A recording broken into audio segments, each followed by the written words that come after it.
Ni kweli worldwide inajulikana hiyo kwamba msanii wa kike ana challenge kubwa kuliko msanii wa kiume kwa sababu ya hali yao ya kike. Umeelewa?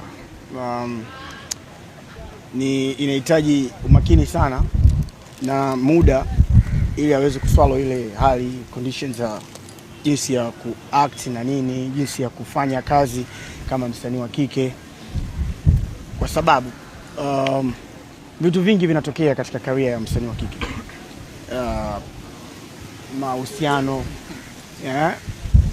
hali ya kike pia, lakini vile vile mood swinging nini na nini hizo, na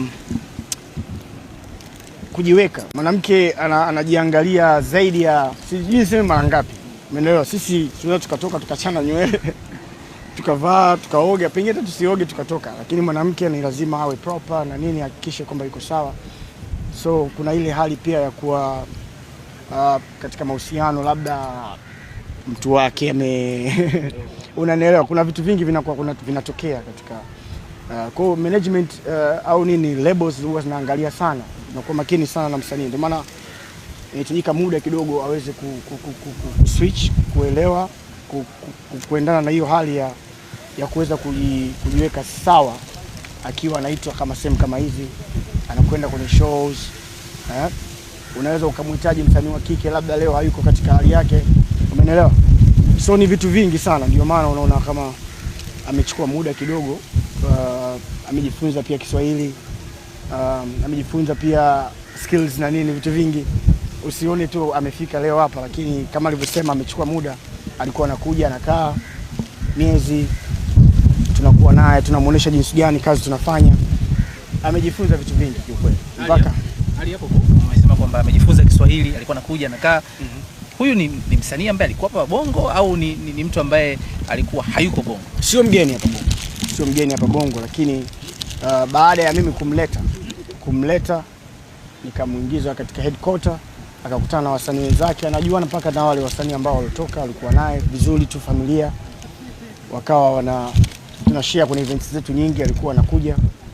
So yeah, nadhani yani sio kwamba mgeni hapa sana. Ali, una miaka zaidi ya 20 kwenye game, right? Umekutana na wasanii wengi sana wa kike wa hapa Tanzania, wa nyumbani kabisa, wale ambao wako kila siku, brother tusaidie, brother tunaomba collab, brother nini, hujatoka bado.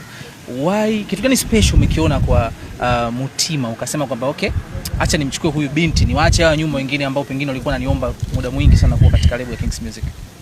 Ni kipaji chake tu. Kipaji chake, na kipaji kikubwa ambacho nikiona, na she has a very unique tone, unique voice, na pia muonekano wake. Kwa hiyo nimeona kwamba haitakuwa kazi sana kumuuza, kwa sababu anachotakiwa ni kudeliver tu muziki mzuri, na hakuwa na mipaka yoyote. Unajua kipaji unapokiona kokote kile unachukua, umeelewa? Hapa sidhani kama kuna kitu labda kinaweza kikawa kimeonyesha kwamba sijataka kuchukua msanii kutoka Tanzania. Hapana, wapo wasanii wengi wazuri, lakini yeye amebahatika kumtoa Rwanda, Kigali, nikamleta mpaka hapa. It means kwamba nataka kushare talent yake kwa watu waweze kuona na waweze kumpa nafasi. Okay.